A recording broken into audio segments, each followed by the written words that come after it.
ಹಲಗೂರಿನಲ್ಲಿ ಉಚಿತ ಮೂಳೆ ಮತ್ತು ಕೀಲು ರೋಗ ಸಮಸ್ಯೆ ತಪಾಸಣಾ ಶಿಬಿರಕ್ಕೆ ಖ್ಯಾತ ವೈದ್ಯರಾದ ಡಾಕ್ಟರ್ ಮಲುವೇಗೌಡ ಚಾಲನೆ. ಹಲಗೂರಿನ ಚನ್ನಪಟ್ಟಣ ರಸ್ತೆಯಲ್ಲಿರುವ ಲಯನ್ಸ್ ಕ್ಲಬ್ ಆವರಣದಲ್ಲಿ ಮಾತೃಶ್ರೀ ಮೂಳೆ ಮತ್ತು ಕೀಲು ರೋಗ ಆಸ್ಪತ್ರೆ ಚನ್ನಪಟ್ಟಣ ಹಾಗೂ ನಾರಾಯಣ ಆಸ್ಪತ್ರೆ ರಾಮನಗರ ಮತ್ತು ಲಯನ್ಸ್ ಕ್ಲಬ್ ಹಲಗೂರು ಸಹಯೋಗದಲ್ಲಿ ಉಚಿತ ಮೂಳೆ ಮತ್ತು ಕೀಲು ರೋಗ ಸಮಸ್ಯೆ ತಪಾಸಣಾ ಶಿಬಿರಕ್ಕೆ ಅವರು ಚಾಲನೆ ನೀಡಿ ಮಾತನಾಡಿದರು. ಮನುಷ್ಯನಿಗೆ ಎಷ್ಟೇ ಸಂಪತ್ತಿದ್ದರೂ ಸಾಲದು, ಆರೋಗ್ಯವಂತನಾಗಿರಬೇಕು ಎಂದು ಅವರು ಈ ಸಂದರ್ಭದಲ್ಲಿ ಸಲಹೆ ನೀಡಿದರು. ಶಿಬಿರದಲ್ಲಿ ಲಯನ್ಸ್ ಕ್ಲಬ್ ಪದಾಧಿಕಾರಿಗಳು ಸೇರಿದಂತೆ ವೈದ್ಯ ತಂಡ ಉಪಸ್ಥಿತರಿದ್ದರು. ವಿಶೇಷ ವರದಿ ಎಚ್.ಎನ್. ಪ್ರಸಾದ್, ಹಲಗೂರು.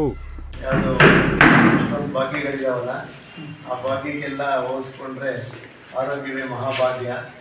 ಆರೋಗ್ಯವನ್ನು ನಾವು ಚೆನ್ನಾಗಿಟ್ಕೊಂಡ್ರೆ ನಮ್ಗೆ ಯಾವ ಭಾಗ್ಯನೂ ಬೇಕಾಗಿಲ್ಲ. ನಮಗೆಷ್ಟೇ ಒಂದು ಹೆಸರಿರ್ಬೋದು, ಒಂದು ಅಂತಸ್ತಿರ್ಬೋದು, ಅಥವಾ ಎಷ್ಟೇ ಸಂಪತ್ತಿರ್ಬೋದು, ಎಲ್ಲ ಇದು ಆರೋಗ್ಯ ಇಲ್ಲ ಅಂದರೆ ಏನು ಪ್ರಯೋಜನ ಇಲ್ಲ. ಸೊ ಹಾಗಾಗಿ ಆರೋಗ್ಯವನ್ನು ಕಾಪಾಡ್ಕೊಳ್ಳೋದು ಭಾಳ ಮುಖ್ಯ ಆಗುತ್ತೆ. ಸೊ ಆರೋಗ್ಯವನ್ನು ಕಾಪಾಡ್ಕೊಳ್ಳೋ ಕಡೆ ನಾವೆಲ್ಲ ಗಮನವನ್ನು ಕೊಡಬೇಕಾಗುತ್ತೆ. ಸೊ ಇತ್ತೀಚಿನ ದಿನಗಳಲ್ಲಿ ಭಾಳ ಬದಲಾವಣೆಗಳಾಗ್ತಾ ಇದೆ. ಒಂದು ಏನಂದರೆ, ಎಲ್ಲರೂ ಈ ಏನು ಯುವ ಜನಾಂಗ ಅಂತ ಏನು ಹೇಳ್ತಾ ಇದ್ವಿ, ಎಲ್ಲ ಹಳ್ಳಿಗಳನ್ನ ಬಿಟ್ಟು ಹೋಗ್ತಾ ಇದ್ದಾರೆ. ಸೊ ಹಂಗಾಗ್ಬಿಟ್ಟು ಸೊ ಈ ಹಳ್ಳಿಗಳೆಲ್ಲ ಒಂಥರ ವೃದ್ಧಾಶ್ರಮಗಳ ಥರ ಆಗ್ತಾಯಿದೆ. ಸೊ ಅವ್ರ ತಂದೆ ತಾಯಿಗಳು ಮಾತ್ರ ಊರಲ್ಲಿ ವಾಸ ಮಾಡೋದು, ಇನ್ನು ಯುವ ಜನಾಂಗ ಅದು ಇದು ಅಂತ ಹೆಸರು ಹಿಡ್ಕೊಂಡು ಅಲ್ಲಿ ಇಲ್ಲಿ ಓಡಾಡುವಂಥ ಒಂದು ಅಂದರೆ ಕೆಲಸ ಹುಡ್ಕೊಂಡು ಪಟ್ಟಣಗಳಿಗೆ ಮುಖ ಮಾಡೋದಾಗ್ತಾಯಿದೆ. ಸೊ ಈ ನಿಟ್ಟಿನಲ್ಲಿ ಏನಾಗುತ್ತೆ, ಈ ಒತ್ತಡ ಜಾಸ್ತಿ ಆಗ್ತಾ ಇದೆ ಈ ವಯಸ್ಸಾದಾಗೆ.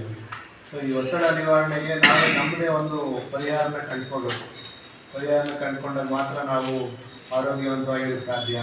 ನಮ್ಮ ವಿಶ್ವ ಆರೋಗ್ಯ ಸಂಸ್ಥೆ ಏನು ಹೇಳುತ್ತೆ ಅಂದರೆ, ಒಬ್ಬ ಮನುಷ್ಯ ನನಗೆ BP ಇಲ್ಲ, ಶುಗರ್ ಇಲ್ಲ ಅಂದರೆ ಮಾತ್ರ ಆರೋಗ್ಯವಂತವಾಗಿರಲ್ಲ. ಕೇವಲ ಕಾಯಿಲೆ ಇಲ್ಲ ಅಂದ ತಕ್ಷಣ ನಾವು ಆರೋಗ್ಯವಂತರಾಗಿರಲ್ಲ.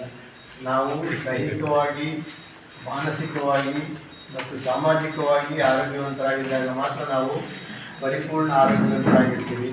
ಸೊ ನಾವು ದೈಹಿಕವಾಗಿ ಆರೋಗ್ಯವಾಗಿರೋದಂದರೆ ನಮ್ಮ ದೇಹವನ್ನು ಯಾಕಂದರೆ ನಾನು ಹೇಳೋಕ್ಕೆ ಇಷ್ಟಪಡ್ತೀನಿ, ನಾವು ಎಷ್ಟೇ ಸಂಪರ್ಕ ಮಾಡ್ಬೋದು, ಎಷ್ಟೇ ಹೆಸರು ಮಾಡ್ಬೋದು, ಏನೇ ಮಾಡ್ಬೋದು, ನಮಗೆ ಮನೆಯವ್ರಿಗೂ ನಮ್ಮ ಜೊತೆ ಬರೋದು ನಮ್ಮ ದೇಹ ಮಾತ್ರ.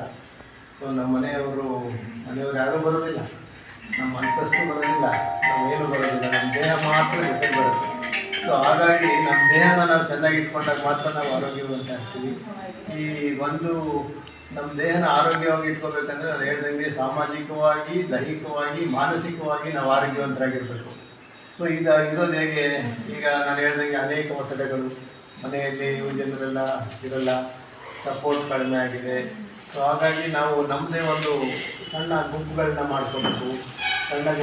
ಮಾಡಿಕೊಂಡು ಇದರಲ್ಲೆಲ್ಲ ಇಟ್ಟಿದ್ದಂತೆ ಅರಟೆ ಕಟ್ಟೆ ಅಂತ, ಭಜನಾ ಮಂದಿರ ಅಂತ, ಈ ಥರ ಕೆಲವೊಂದೆಲ್ಲ ಏನೋ ಒಂದು ಮಾಡಿಕೊಂಡು ನಾವುಗಳು ಸೇರಿಕೊಂಡು ಒಂದು ಸಮಾಲೋಚನೆಯನ್ನು ಮಾಡೋದು, ಮತ್ತು ಆರೋಗ್ಯದ ಬಗ್ಗೆ ಗಮನ ಕೊಡುವಂಥ ಮಾಡ್ಕೋಬೇಕಾಗುತ್ತೆ.